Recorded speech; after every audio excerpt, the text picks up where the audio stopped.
soalan pertama di benak saya selepas menonton filem ini ialah kenapa ada bayang-bayang jelas di dinding.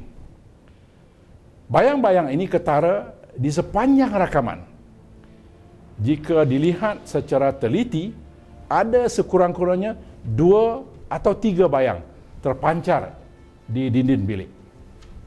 Apakah yang dapat kita rumuskan daripada bayang-bayang yang muncul dari awal hingga akhir rakaman?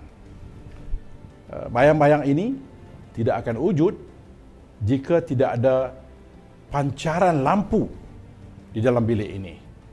Lampu yang dimaksudkan adalah cukup terang untuk menghasilkan bayang-bayang sebegini. Jika Anwar dirakamkan secara sulit dalam keadaan bilik digelapkan sepanjang rakaman, mustahil bayang-bayang ini boleh wujud. Bermakna pelaku dalam video ini beraksi dalam keadaan bilik yang terang. Justru adalah tidak logik untuk mengandaikan Anwar merelakan dirinya dirakam berkelakuan sumbang di bawah pancaran lampu yang terang benderang.